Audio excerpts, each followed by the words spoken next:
Thank you very much. Welcome to the Naples Mac User Group Wednesday meetings, March 17th. Welcome to all of our members from all over the world. This meeting takes place each and every week at 11:30 on a Wednesday. You must be a member of Naples Mac User Group to attend these meetings. We have 44 of these weekly meetings a year. Classes are moving right along. We really have 2 classes left. The class that's a week from Saturday is the bonus class, which is for members only. It's a free class. It's a free take control book. Of course, your free video of the class after the class. And like I said, it's for Naples MUG members only, and it's managing your files by Jeff Carlson. And the way to register for the class is to just send an email to Eckert and put in the subject area bonus class. The class this Saturday is using Zoom and FaceTime during COVID. And this is by Dan Wazink is back with us. He did the iPhoto app class. And this is a critical class for all of us because we all utilize Zoom for all of our meetings and classes and for, I'm sure, many activities in our personal life today. These 2 folks are responsible for the smooth operation of our meetings. Eckert, class registrar and Zoom genius, and Sheeta, who's now the class planner for 2022 and also moderates all of our meetings and works with our class instructors and speakers before the meetings. Thank you very much to the both of you. A week from today is one of our own members, Joe Grillo. Exactly, as a matter of fact, I think I'm wrong. That's 2 weeks from today. And he's going to be reviewing a great free Apple app called Preview. And you will be amazed at what you can do with Preview.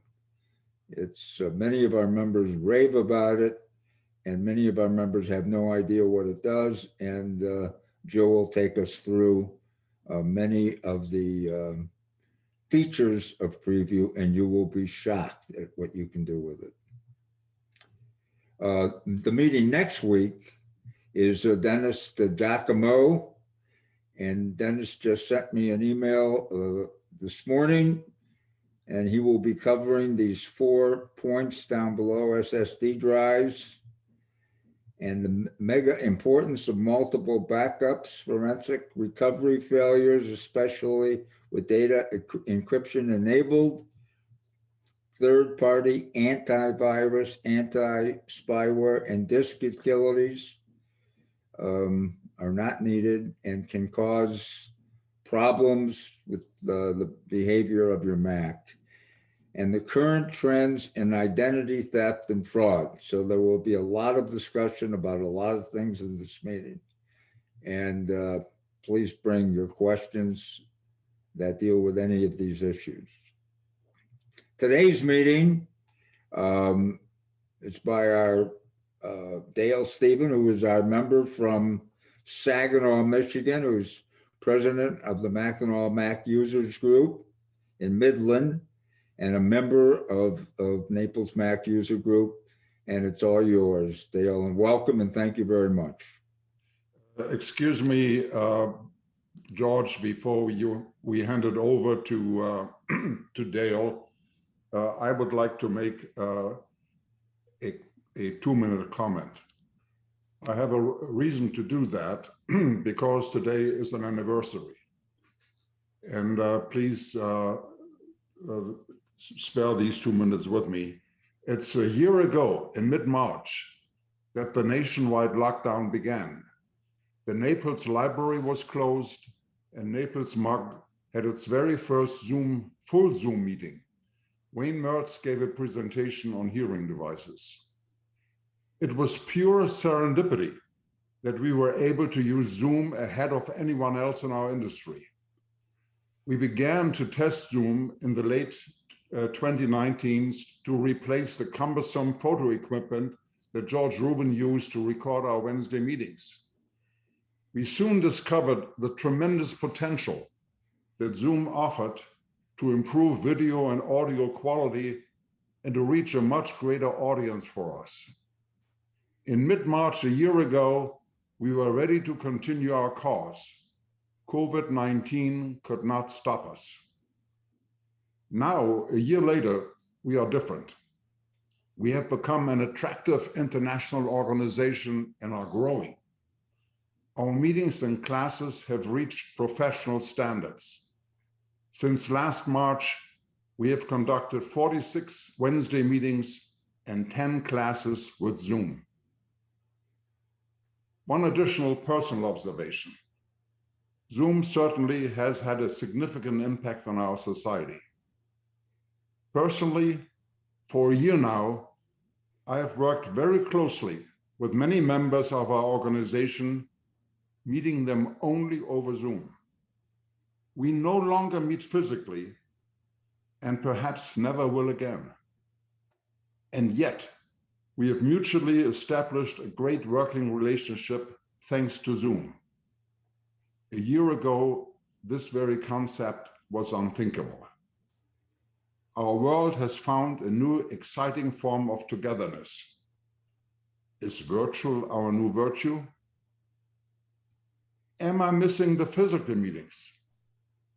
Intuitively, my answer is yes. But then I hesitate, as the new Zoom virtual reality is getting closer and closer to the real thing. In some instances, it seems to be better. Thank you.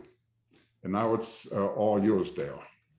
Thank you very much, Eckert, for that. I really appreciate that interesting fact that today is the anniversary. Great. All right, thank you.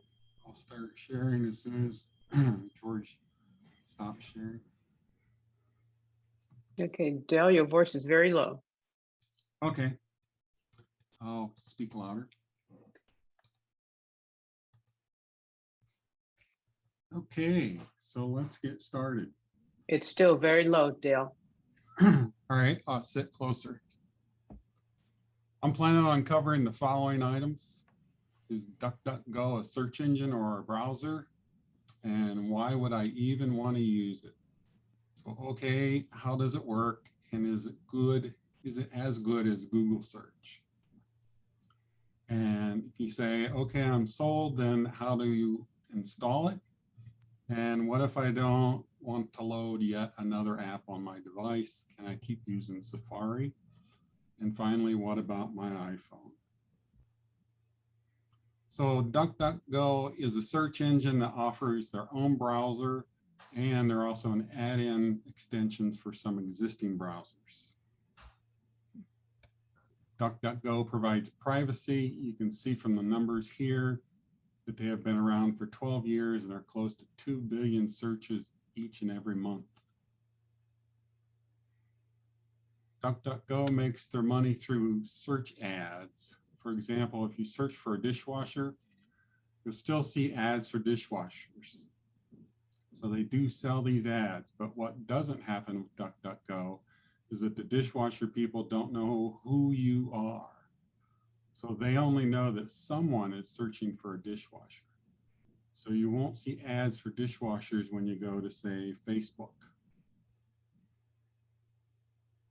They also get affiliate partnerships. So if you follow the search result link to, say, Amazon, Amazon will pay them a small fee providing the link. But again, Amazon doesn't know anything about your search history, only that you followed their link. And again, it's very different than Google. DuckDuckGo doesn't collect, analyze, or sell your interests, your past purchases, your current location, your estimated income, your home location, your work location, your age, your sex, etc., to anyone. Maintaining a reasonable level of online privacy is the key driver to using DuckDuckGo. Be advised that incognito mode in your current browser isn't really private. It eliminates your local search history, meaning your spouse or your kids can't see your history. But Google and Facebook sure can. That's not really incognito then, is it? So if you're still getting ads following you around on the internet, remember Google isn't really a search company, it's an advertising company. That's why they have trackers installed on 3/4 of the world's top websites. Here's one reason you don't want to be tracked online: being overcharged just because you use Apple products. Look at this Staples example where a stapler is $1.50 more for an Apple user than for a non-Apple user. That's just plain wrong. DuckDuckGo doesn't use Google search servers. That's a false rumor, except for YouTube searchers. And that's only because Google owns YouTube, so they have to use Google. The overall search engine is completely different. So now we'll look at the DuckDuckGo browser interface. Starting at the left edge, we have the standard go forward and go back buttons. Next are the bookmarks. Search bars at the top. And frequently visited sites are auto-populated for easy access. You can see your open tabs across the top. And you can open a new tab with the plus button. The fire icon will close and destroy all the open tabs. Notice that's just not the current tab, but all of them. So that's when you want to wipe out your entire session. And the little box at the top right shows all your open windows or tabs as thumbnails. So the number in the box is the number of open tabs. Finally, we have the settings at the top right. It's the standard gear icon. One of the features of DuckDuckGo is a privacy letter grade. In this example, this site has been graded B. It's not perfect, but it's not terrible either. And you can get more information. It's available about the site regarding its encryption, the number of network trackers they use, and their privacy policies. That's how they derive the grade. Another feature of DuckDuckGo is the ability to use iOS widgets. Here are the 3 new widgets available in iOS: the small, simple widget, the medium widget with a few suggested sites, and a large one with up to a dozen suggestions. They also have what they call a bang search feature that allows you to search inside a site for a keyword. Bang is just a programmer slang for the exclamation mark. DuckDuckGo combines the bang with a short site reference to make it quick. Here's an example.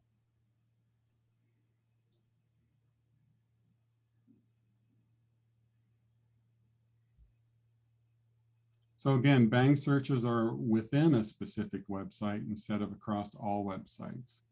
Examples include Bang A for Amazon and Bang Maps for Maps. DuckDuckGo has over 13,000 predefined Bang shortcuts. In this case, I'm going to ask DuckDuckGo to search Amazon for SSD computer solid state drives. So I can type in Bang A space and SSD. And bang, I'm in Amazon looking at SSD drives. I skipped the general search results page entirely and went right to my goal, SSD drives on Amazon. You can also be as explicit as you want. So here's the same example of Bang search specifying I want to just look at OWC SSD drives on Amazon. So you can see this time Amazon is just focusing on OWCs. So people wonder if it's as good as Google searches. Here's a comparison of Safari using Google versus DuckDuckGo. I've searched for, do crows fly south for the winter?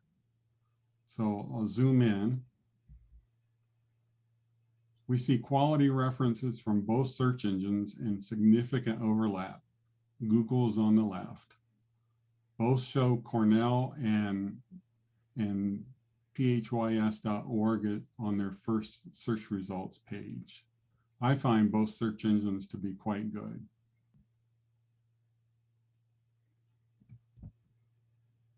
Okay, so you think you might want DuckDuckGo on your phone. Here's how. You open the App Store, search for Duck, press Get and install. It's free. And if you want to use it on your Mac, you open the Mac App Store, search for Duck, then press Get for DuckDuckGo Privacy Essentials. There really isn't a Mac browser for DuckDuckGo. And they've also disabled the loading of the iPad version on your M1 Mac. But that's okay, because Essentials app adds the key features to the existing Safari browser. So follow the normal process for downloading and installing the Essentials, with the caveat that you have to be on version 10.15. So you can't use the old versions of the OS. If you want to keep using Safari, load Essentials and then set DuckDuckGo as your default browser. To do this, go to Safari Preferences, pick the Search tab, and change the default search engine from Google to DuckDuckGo. There's a shortcut method shown at the bottom of the screen. You can just click on the magnifying glass in the search box and select your preferred search engine there.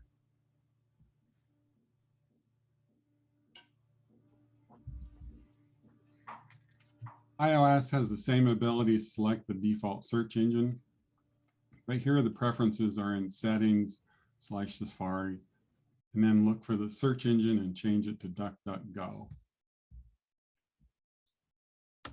So just to be clear, the search engine is available in non-DuckDuckGo browsers, and the full DuckDuckGo browser is also available as an alternative to Safari in iOS.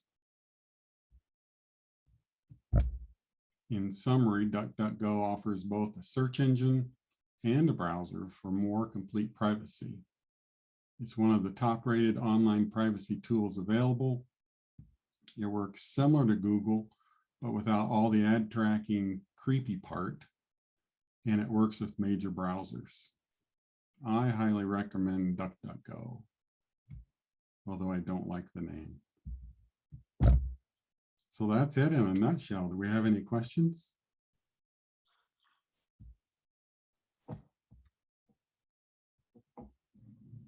Question. Go ahead. Is it easy to toggle back and forth between Google and DuckDuckGo? Absolutely. You can toggle back and forth quickly. I can show you actually if I share my screen again.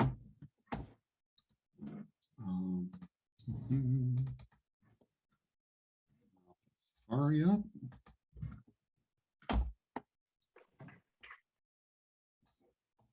Bring up a new tab. If you just click on the little search icon, you can change it to Google. And then when you do your search, it goes right to, I picked a random term that happened to be a web page. How unusual is that? So there I get a Google search. I click on that again, change it back to DuckDuckGo, and now I get a DuckDuckGo search.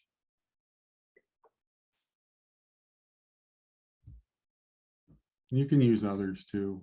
Preloaded, we got Yahoo, Bing, and that one, Ecosia. I'm not sure how you say it. Yeah, it's Mitch. Yep. I switched over to this on all my iOS devices and on my Mac a few months ago, and I tried it a few years ago, and I did find a pretty big difference between Google and DuckDuckGo. But now I don't notice that big of a difference at all. I think they've really made improvements over the last couple of years. I'd be interested in your comments on that. And I'd like to know where all these Bang shortcuts are. Do they list them somewhere? I had the same experience with you in the earlier versions of DuckDuckGo. Their search engine wasn't quite up to the same level as Google. Google's always been the gold standard.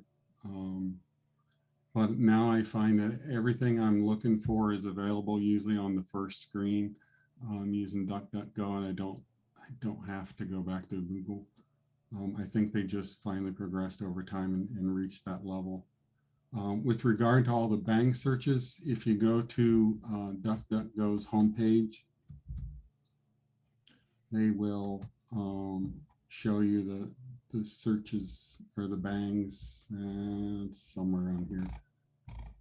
You'd have to search for it. Bang searches.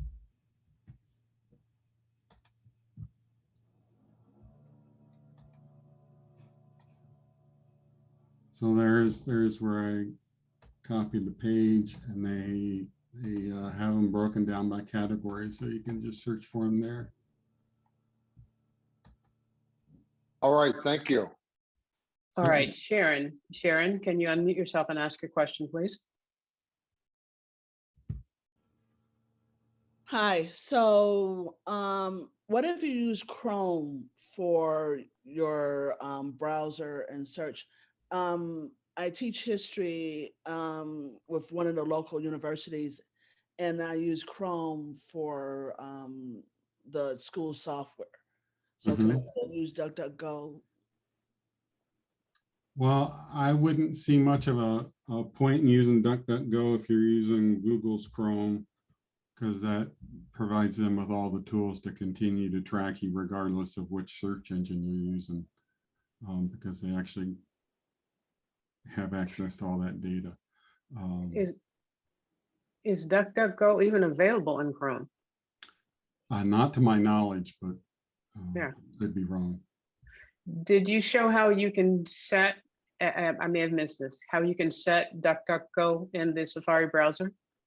I did. I showed two Okay. techniques. One is with the clicking on the search. I always have a hard time with the word for that. Search bar? No, the little glass, the looking Oh. glass. Okay. You can either change it here, which is really easy, or you can go up to preferences, Safari preferences, and do it through there. Okay. But yeah, I showed that. Okay.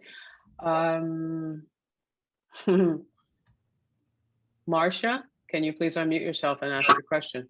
Yes, hi. I have already set all my preferences to DuckDuckGo, but when I go into Safari, I still go to Google first. So what is the difference between the app DuckDuckGo and what I'm doing? Setting preferences to DuckDuckGo. Is this happening on your iOS device or your Mac? No, I've done it on all. I've just set, like what you did in the preferences, set it to DuckDuckGo. Yeah. Then I go into Safari, and my homepage is Google. So do I need to get the app, or how is it different from what you are describing using the app? So when you get a new page, it doesn't look like my favorites page here that I'm showing? No, it looks like Google. Oh, then you probably have set your I did. page preference Yes, to be but Google. how is this, since I've already set everything is DuckDuckGo, do I really need the app DuckDuckGo?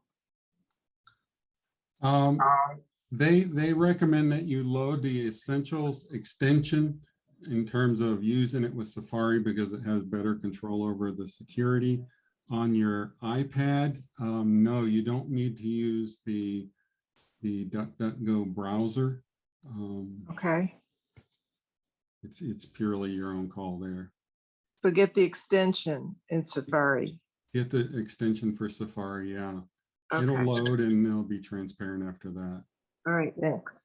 What about the DuckDuckGo apps that you can use on the iOS devices? Do you recommend using those instead of using the browser, the Safari browser? I do have the DuckDuckGo browser on my phone and my iPad, and I do use them, but I use them interchangeably with Safari. That gives me an alternative if a site doesn't load well in one of the browsers. I have just as much security and I can use a separate browser. So it's a nice option to have, but you don't have to in terms of having security. Safari on the iPad with a DuckDuckGo search engine will be just as secure. Okay. All right, Conrad, I'm getting to everybody, so be patient. Conrad, please unmute yourself and ask your question. Yeah, Google has some features that go back to the Boolean algebra that was the original basis for Google and search engines. Can you do some advanced search features with DDG as well? I don't know the answer to that because I don't use a search engine at that level. I would have to do more research on that. I just don't know. Okay, You Richard. sort of, can Conrad sort of explain what he's asking?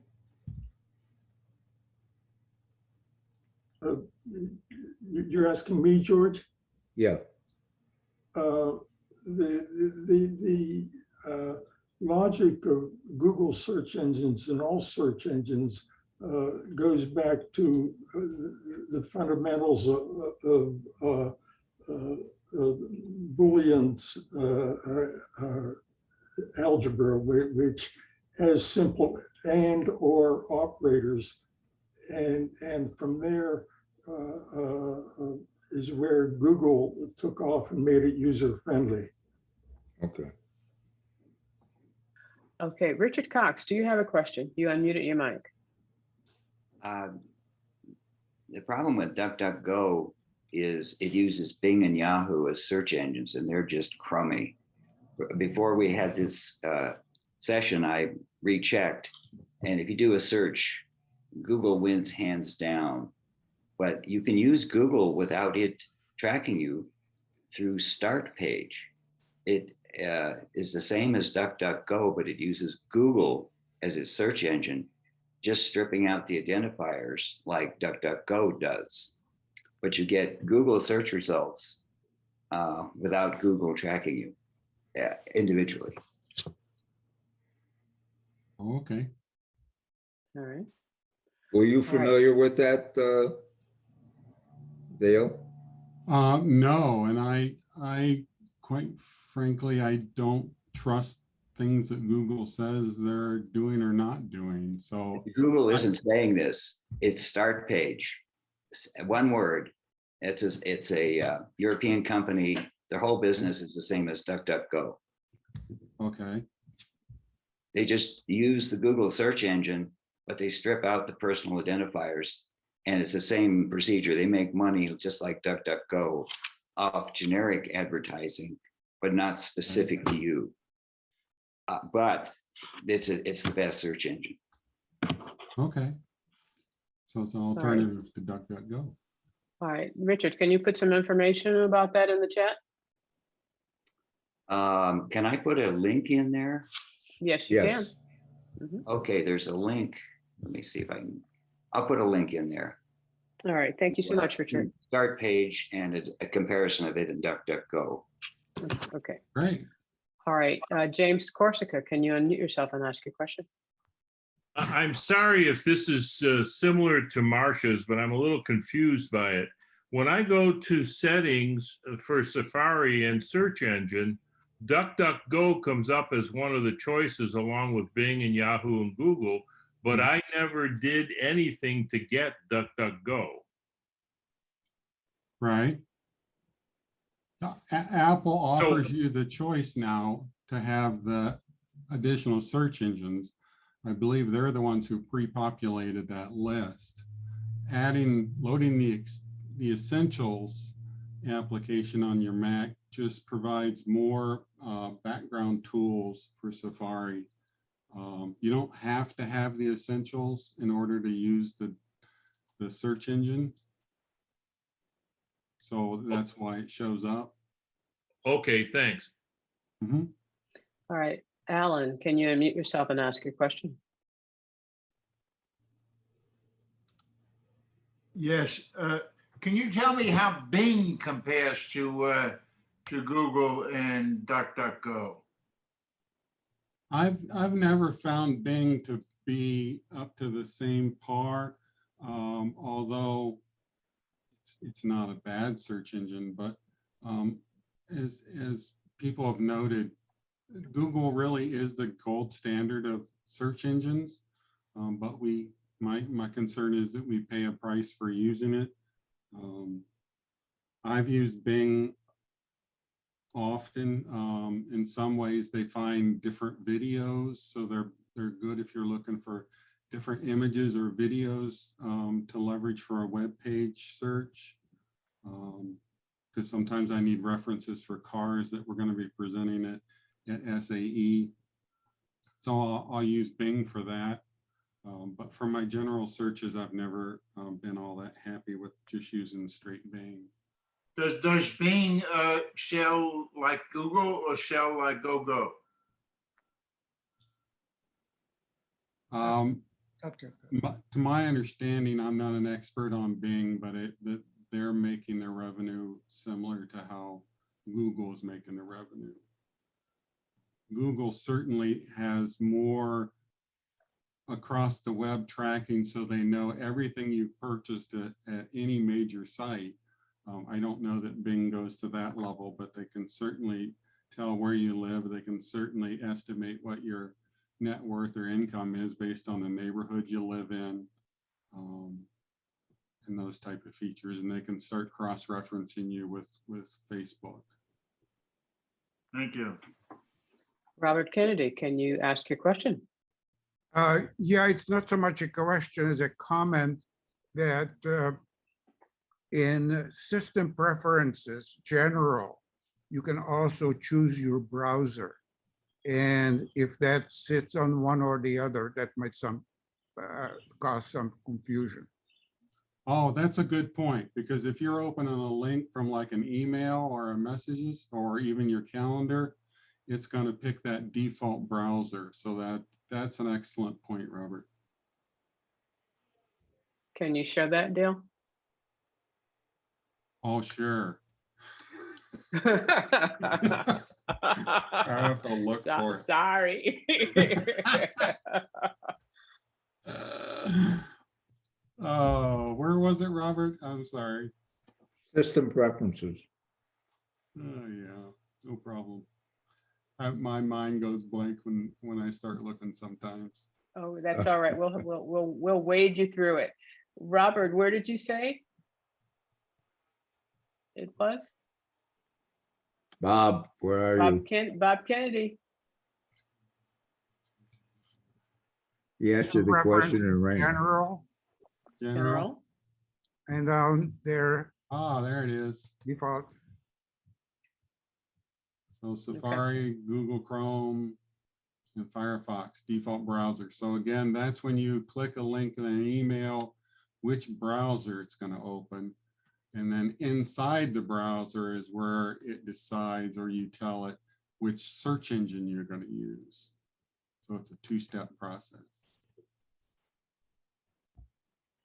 All right, thank you. Thank you, Bob. Thank you, Dale. Yeah. Okay. John Lane, do you want to ask your question? Yes. Names always fascinate me and have done for many, many years. How did DuckDuck get named from it? It's an unusual sort of name, I think, but I'm curious. Yeah, I read up on that, and they said that they just grabbed onto the old children's nursery rhyme, DuckDuckGo, and went with it. I I really don't like it. It's too hard to say. So it comes from a nursery rhyme. Oh, well, I'll look that up. Okay, thanks. Yep. Thank you. All right. All right, Roger Bader, can you please unmute yourself and talk about your comment in the chat?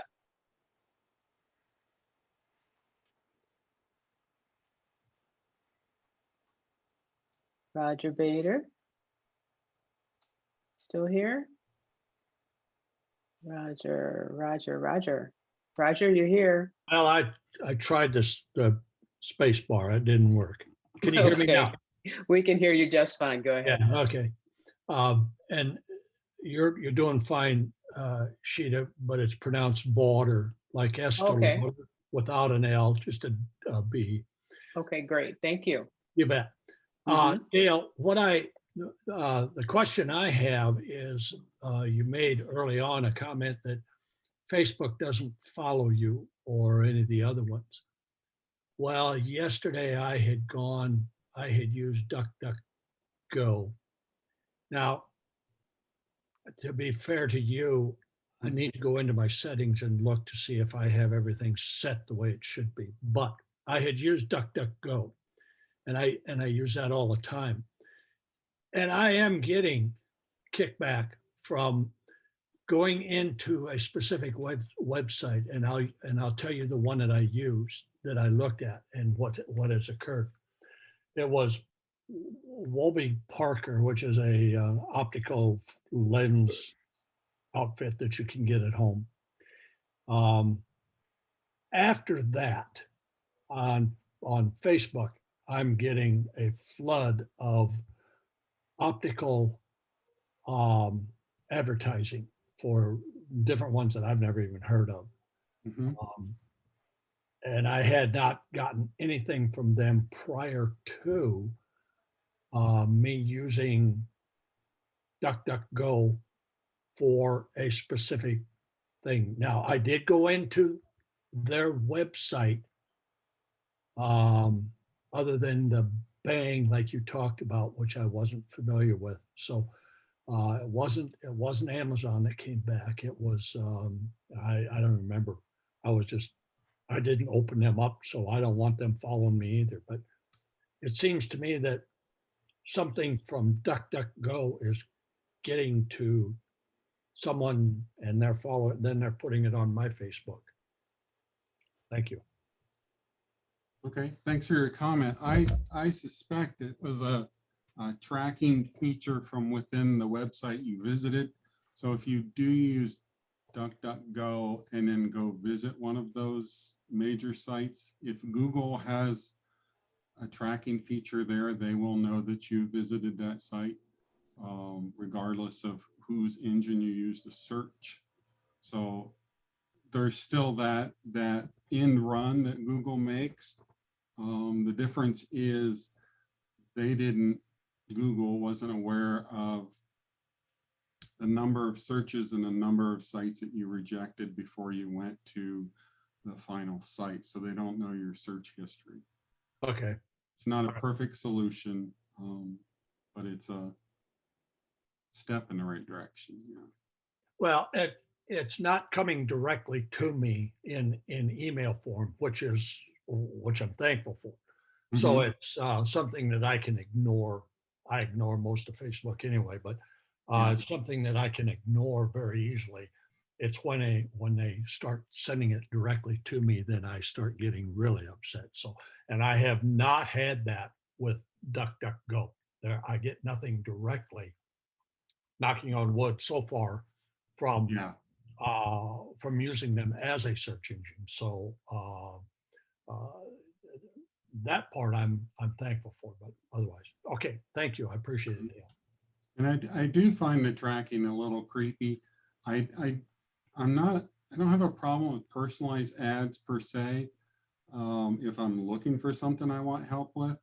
But if I've got somebody in my family who happens to have just been diagnosed with say diabetes, and I start doing some web searches for diabetes so I can understand what they're going through, all of a sudden Facebook thinks I've got diabetes and wants to give me some recommendations and recommend articles. And that I don't like. That I don't like at all. Okay, do we have any other questions? I have a question. Go ahead, George. Is it correct that China does not use Google or allow Google? I don't know. I know they've gone through some things. I thought that they allow Google, but they control what Google's allowed to return to their users. So it has to be basically approved by the state. So they can't do all of this tracking in China. Well, they can't see what we can see now. And what about the I think the state European? does all the tracking.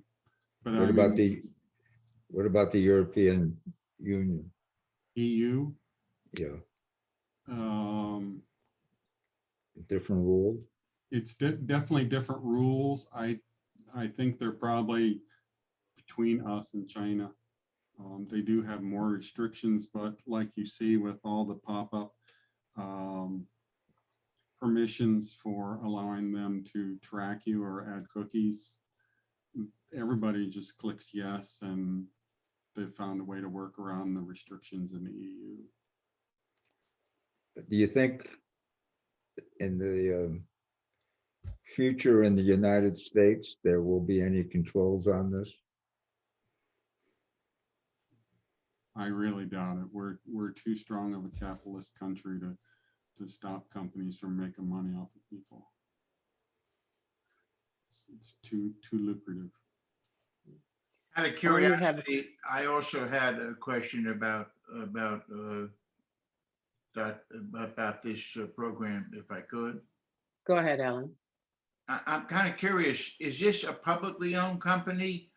Is it privately owned? Have they ever made any money? Do you know anything about their finances? I have not looked at their finances. They've been around for quite a few years, but I don't know what their profitability is. Do you know if they're privately owned or a public company? No, I didn't search that. Didn't look for that. Mitch, do you know the answer? I get turned on to them through. I do not. So Mitch, you don't know either? No, I haven't looked it up. Okay. All I know is it's, as far as I'm concerned, it's a better choice than Google. Is Jerry King with us? I didn't get that. Could you Yes, tell me again? Jerry. Jerry. He is muted and he has his video off. Is he there? Jerry King, are you there? Because he All right. usually has a lot of opinions in this area. Yeah, someone text Jerry or email Jerry King, see if we can get him to get back to his desk. In the meantime, do we have any other questions or comments or experiences? What I find creepy, actually, my husband finds really creepy, is that sometimes we can be talking about something and then he'll start getting the ads on his phone. That rarely happens to me, but it happens to him a lot. And I'm just wondering, why is there such a difference? I know that I probably have more securities on my phone than he does, but I take a look at his phone to make sure. But it has happened so often that he's just very irritated by it. Yeah, it is creepy. And that can come from lots of places. If you have Alexa listening to you all the time, it can come from there. Some TVs were sold, some smart TVs that have microphones, and they were listening to everything that was going on. Mhm. And selling that information. So it's really hard to say where it's coming from, but somebody's definitely listened to the. Yeah, Robert, go ahead. I have a comment on that. There is Mhm. some controversy about Apple, in the good sense for Apple. Google and others don't like it, but Apple has that red and green light on the Yes. iPhone. Mhm. Sheila, you can probably know that better. Explain what happens there, because Yeah, go ahead, Robert. because it shows you when the phone is listening. Unfortunately, we don't have it on TV. We don't have it on many other devices that now have microphones. Yes, it came out with iOS 14.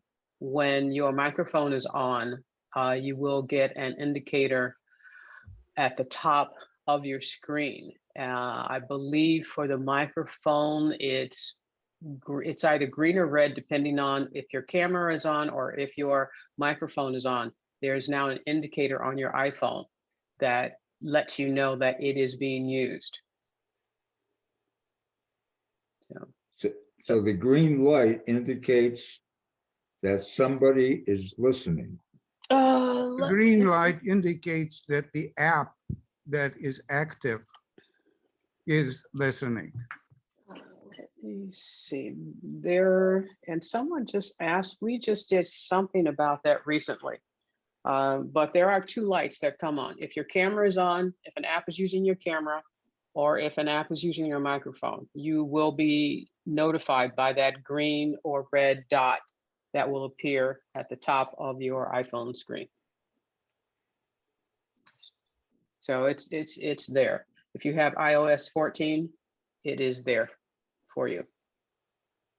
So if you use the Hey Siri instead of pushing a button to activate Siri, it has to listen to you all the time.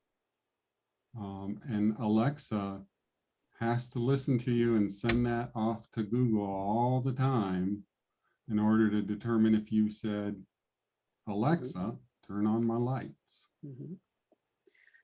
Conrad, can you make a comment about what you put in the chat?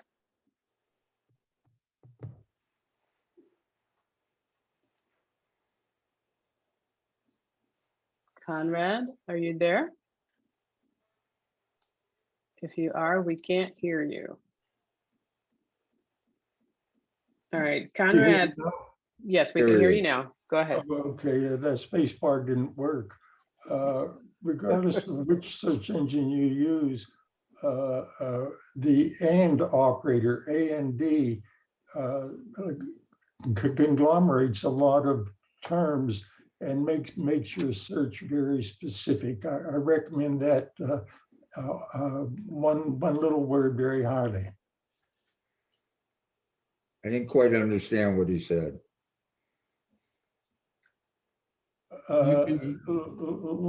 Like I said in my example, if you type in dolphins, you're going to get a lot of Miami dolphins when you want to see about the mammal that swims in the ocean, dolphin. So you say dolphins and mammals. Okay. Or you always connect two words of interest, and that narrows your search down considerably. Got it? George, you get it? Yep. All right. Thank you, Conrad. Yeah. All right. Robert, did you have anything else to add, or anyone else? Any more questions? Yeah, I do. It's Mitch. Go ahead, Mitch. Do you really have to use and, Conrad? Because a lot of times I just put comma in the next word. That's probably identical. That's one of the things that Google put in there. Okay, thank you. I have a question about that and business. Do you put a space between dolphin, is dolphin space and space mammal, or do you link them all together in one word? just rules of English grammar. Just put a space where you would ordinarily put a space.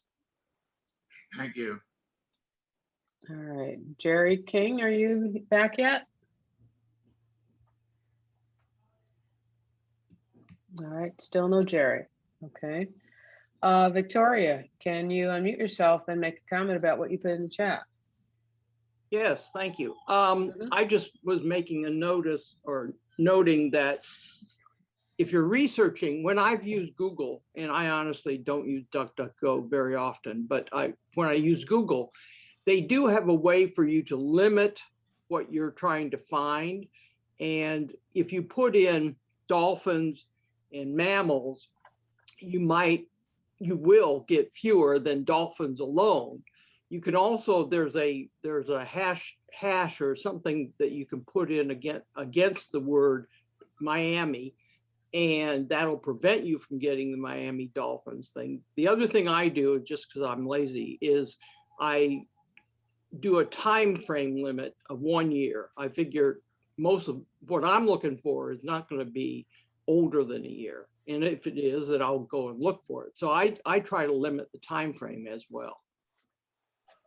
When you say time frame, are you talking about clearing the cache?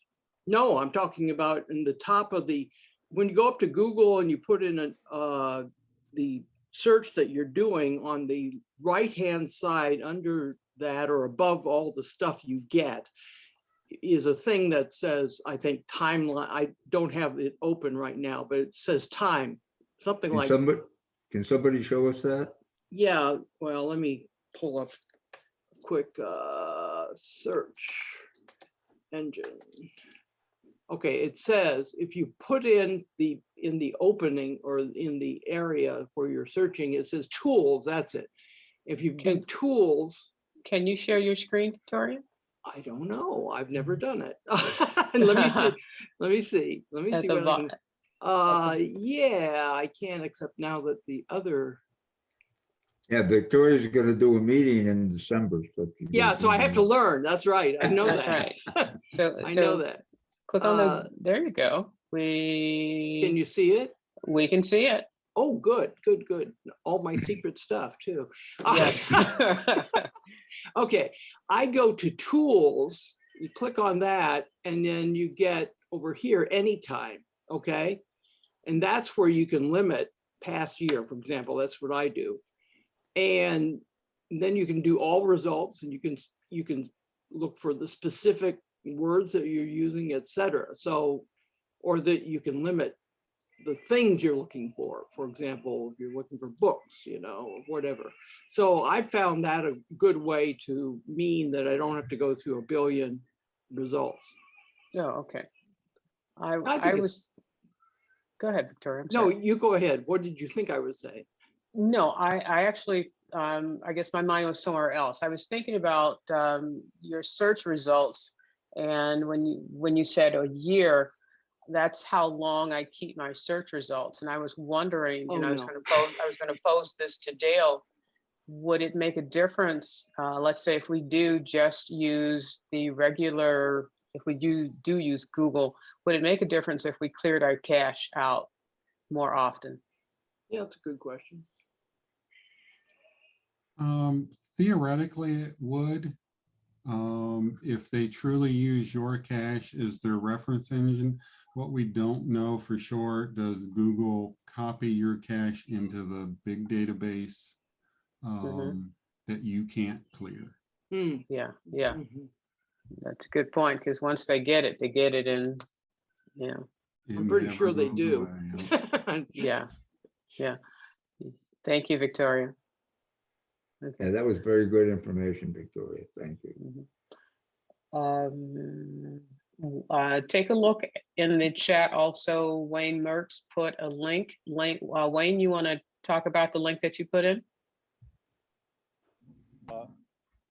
That's a link that came off via Yahoo Finance, and it talks about DuckDuckGo as a private company with looks like a venture capitalist just put in $10 million out of Toronto, but it's a Pennsylvania-based company, and that's all I read about it, and I put the connection, the link on the chat room. All right, thank you, Wayne. There are some other links as well. Richard Cox put a link in the chat about what he was speaking on. So if you get an opportunity, take a look at some of those links, and George will be sending out a copy of the chat so that you can see those links as well if you don't copy them. Do we have any other questions or anything anyone would like to add? Go ahead, Mike. Just a quickie, but I just had a quick look at DuckDuckGo, which I do use regularly, but I hadn't noticed that it has the same feature that Victoria was just describing, and that's going to be so useful. So thank you very much, Victoria. All right. Okay. I have a Alan. quick question. That business about restricting the search to 1 year, can you make that the default length of the search, or do you have to change it every single search? I've never tried that, frankly. I do it every search. You have to do it every search. Yeah, it certainly looks like that to me. And besides, maybe you don't want a year, maybe you only want a month. There are times where I'm only looking for recent news and I only want a day or a week. So that's why it probably doesn't have a default.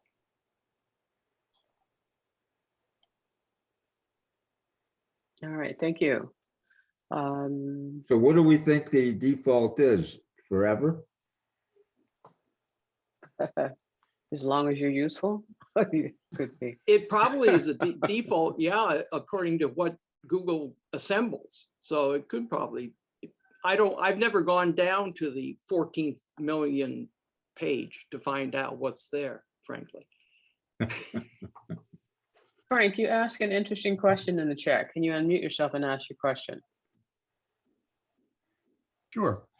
I was just wondering, there's a lot of times I do a search on DuckDuckGo, and there are, I'm like someone making a suggestion to help me on a photography shoot or something, and there's no way, there's never a date of when that item was posted, for the searched item was posted. And is there something I could do about that, or is there some way to get the dates posted? Because Google sure doesn't post a lot of dates. I'm not even sure why the pages are, why something appears before another. There's a whole science behind that, I guess. But is there a way to do that? Is there a way to get dates of the posts that you get in a search? I have not seen that. And I think that's a very valid question, because sometimes I wonder, how old is this information? Because as things change and evolve, the answers may change. And if an article or something is not dated, I really don't know how much I can rely on what I'm reading. Mm-hmm. So is there a search engine that does that better with dates? I don't. Yeah, I've not seen it, and I don't even think they do it by dates. I think they do it by how many hits this article has received. Well, I know that. Go ahead. I know that when you put in there the search for the last year, you'll get certain results, and you go in there and I'll say, well, I'm still getting too much. I'll put it in the last month, and I'll get some of the same results. So that indicates to me, over time, my experience has been that somebody's going in there and making a very small change so that it comes up all the time. All right, Richard, do you want to make a comment about what you put in the chat? Google, for me, does show when you get your search results, it shows 16 hours ago, or it shows 2015. You get a clear indicator on most results of how old they are. And that's crucial to knowing if they're worth looking at.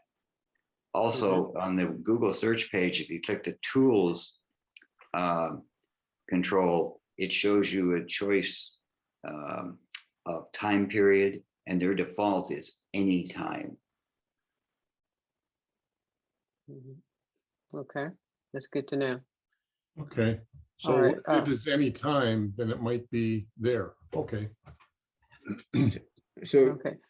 let me ask, Sheeta, are you saying that the search results that we get are based on the amount of hits they've had in the past?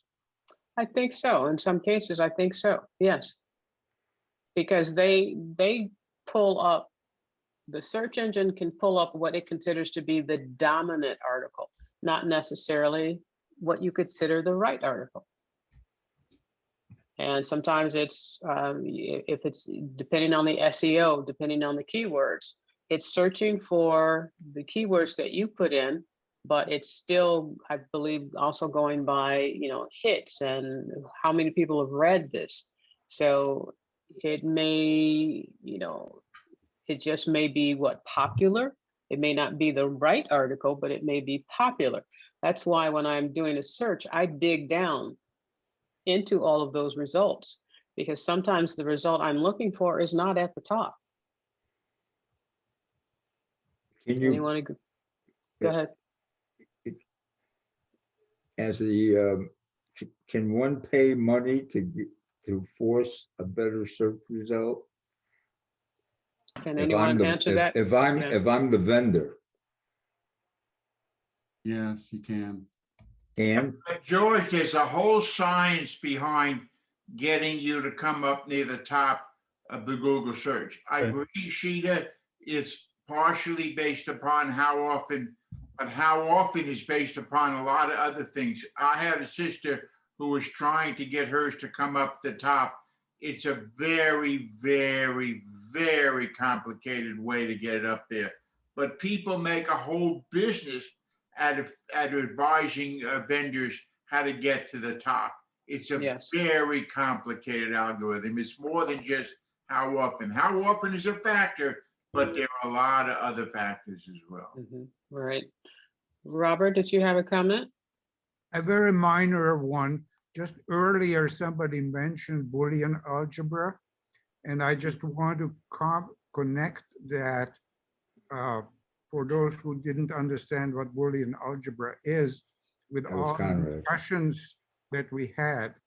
It's all the discussion about these conditions, limiting conditions, do it if this is, or if this is not, or these conditions by which you limit the searches. That's what's called Boolean algebra. So there was nothing sophisticated said that was later on not part of the discussion. All right, thank you, Robert. All right, any other questions or comments? Yeah, I have a comment. Like I retired from being a college professor, and when I did searches back then, you could eliminate stuff by hitting a minus sign, no space, and the thing you wanted to eliminate it about the search. And plus would be if you wanted to add anything to the search. That has started to work intermittently only for me. It's like it get the same search. Each time I put a plus or a minus, I get the same search without any change. Is that gone away? Plus and minus to do your search? I don't know, things evolve. So, it could have. And devolve. Yes. Yes. looks like Victoria put something in there. Another idea. Settings. Victoria, you want to comment? Yeah, I'm just, because I multitask, I'm just going into the Google thing, and I put in dolphin minus Miami and did not get any, did not get any Miami Dolphins stuff, at least. I got a lot of interesting other stuff. But in any event, if you go in under there and it says settings, and then you go down, it says your data in search, and that's where you can browse or delete your search activity. And it says discover how your data makes search and other Google services work better for you. And you can see how you searched for whatever in the last hour. You can delete all your search activity.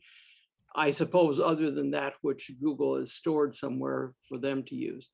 And you can set up Google-wide control. So I would suggest, as I do whenever I do any new apps or new machines, is going into settings and setting up your settings first.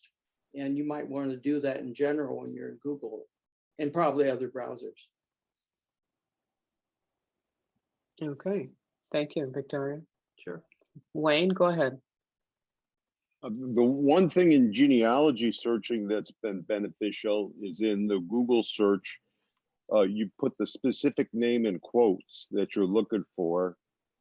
And then if you're looking for a birth record, let's say sometime in the first decade of the 1900s, you put in 1900 to -1910, and you will only get returns from that time period.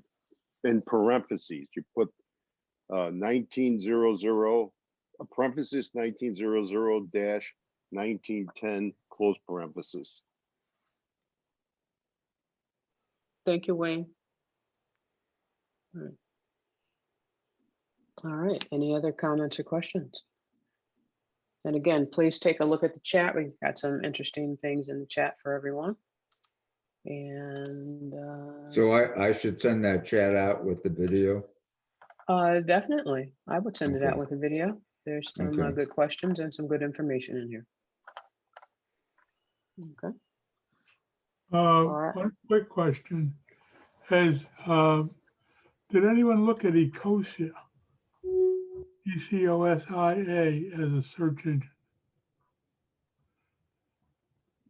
When you do the searches, they plant trees. It uses Bing. It uses Bing? Yeah. Okay. I was just wondering, what they do and where they, get their funding and that kind of thing. Ecosia plants trees. Is that a play on the word ecosystem? Yes. Okay. I mean, I haven't really used it. I've used DuckDuckGo and I use the Google search, but I tried it a couple of times, but I just haven't gotten back to it and I didn't know that much about it. Okay. And I didn't see anything about real privacy. They just said, yeah, we keep things private, but they didn't really explain that as much detail as they do in DuckDuckGo. Dale, if DuckDuckGo is rated a B, who's an A? Do you know? I don't. It's like a Cold War. So it's constant moving targets. So what is Google rated? Oh. Way down the list. They're, like I It's say, they're the gold standard for results. But man, you do pay a price. If you don't mind paying the price, that's fine. And I do use them a lot, but they know so much about everybody. Frank, go ahead and ask your question. Yeah, for some reason or other, I have it set so that what the speaker should be appearing as a bigger image on Zoom, and I'm stuck on our presenter here. It just doesn't go away, no matter who's So that, no, because he's got, yeah, that's the way it's set right now. Oh, that's set. I don't think you have control over that. Does he? So you're just seeing Dale right now, Frank? Yeah, all I'm seeing is Dale. May I answer that as the host? I am setting the computer in such a way that I put the spotlight on the presenter. That's the reason why. Okay. But I can remove the spotlight, and now I think anybody who talks will be shown. Oh yeah, you just showed up.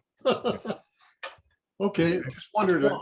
Also, even though Dale was spotlighted, I had my Zoom in gallery view so I could see everyone. So that could Right. ease that, because that popping back and forth between who's talking gets irritating. But I put Dale back, giving me back the spotlight because this presentation isn't over yet. So, Okay. but I think that's the system we have established, and that's the way we prefer. There had been, we've done it differently. So anyone who would speak would be spotlighted, but we also heard complaints from our audience. They didn't like that constant shift of spotlights. So we have adopted a policy, but that's up to our audience, and we can discuss that at any time, what the preference would be. Mhm. Thank you. Thank you, Eckert. Jerry King, are you here? Yes, I am. I was, Census Bureau was at the door. I was away for a while.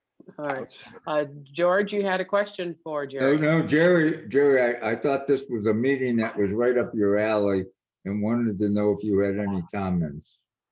I was called away for 45 minutes with the Census Bureau, so I'm sorry I missed most of it. But I'm switching back to DuckDuckGo because I hate Google as much as Dale seems to. No, I don't think he hates it as much as you do, though. But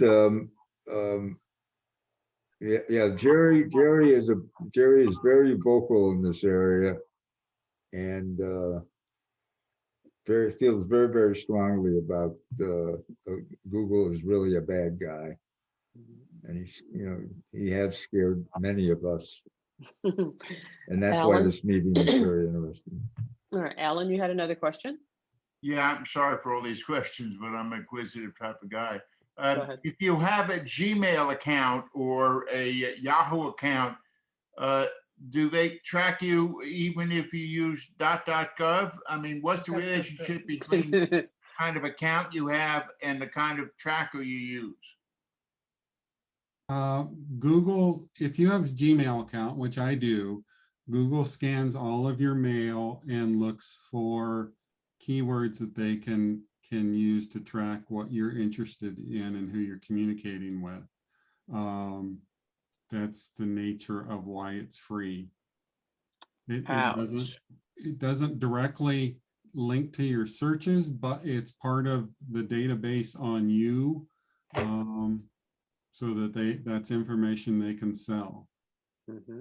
So like for you, since you're concerned about them tracking your searches, you're not concerned about them tracking your email? It seems a little inconsistent there, but at that point, I use Gmail because in my history, they've done an excellent job of sorting out spam and keeping my email clean for me. So I've been willing to pay the price. Spam seed, Dale, spam seed. Okay. I do not have a Gmail account, won't ever have a Gmail account. Mitch, you had a comment, question? Yes, I had a question on that I missed. I know it was commented on. Why should I have the app on my iOS devices if I've got it already set as the default in the browser? Well, the DuckDuckGo. It's just personal preference at that point on your iOS devices. If you like a simple browser, DuckDuckGo is a really simple browser. Some people just have a passionate hate against Safari, so they have an alternative. But if you're fine with Safari, I'd stick with it. Okay. And Sheeta, what mail app are you using? I use Apple Mail. Oh, you use Apple Mail. Apple Mail, and I have the Spam Sieve app that I bought as an extension. I've been using that for 20 years or more, or whenever I started using Apple Mail. I did not use Apple Mail when it first came out because I had another mail program that I absolutely loved. But once that was discontinued, I went over to Apple Mail, ported over Spam Sieve, and I do not get a lot of spam. And, as Mike mentioned last week, he uses Spam Sieve as well. That's what I use. I will not go to a Google account to save my life. I will look that up. Okay. Yeah. This is On the, what is the name again on that spam? Spam sieve, I'll put it in the chat. Spam sieve, just like it sounds. I'll put it in the chat. And I've been using it 20 years or so. Mike, you want to pipe in as well? Are you still here? Yeah, absolutely. I'm in exactly the same position as you, Sheeta. I've been using it for about 15, and I honestly see no spam at all. And I'd recommend everybody download it. I've no idea how much it costs, but I'm sure it's not very expensive. I have a quick look. I think it's $30 one-time fee, and it's a download on your computer. And I guess if you set that up on your computer, then it's taking care of your mail coming to your iOS devices, Sheeta? I don't know, because I have everything come in through Apple Mail. And so with iCloud, it takes care of everything. So whatever I see on my computer, I see on my iOS devices that, go through iCloud.com. So I just set it up on my computer. I don't even think they have an iOS app for it, but I've never had to worry about it. You answered the question. Yeah. Okay. That's what I wanted to know. If it came right through the cloud. The M1 Max came out back in November. I've been trying as hard as I can to find an Intel MacBook. Can someone mute their microphone with that? Thank you. Okay. I put the name of the app, Spam Sieve, in the chat box. If you search for Spam Sieve, you can see where you can purchase it and download it. What this app does is you train it. When email comes into your mailbox, you train it whether or not this email message is good. You train it whether it's bad, or spam, and it learns. It's one of the first apps that I saw that had machine learning. And it learns to look at these emails and say, okay, that one's spam, this one's good. And if it by chance mislabels the email, you can just click on the email and go to the messages menu and tell it, no, this is bad, or no, this is good. But it has been just excellent in keeping my email clean and keeping spam, out of my end folder. And then I just delete that. You delete those emails. Sheeta, didn't you send out a bunch of that through the groups IO? Because it seems to me I just read about everything you just said in the last few days.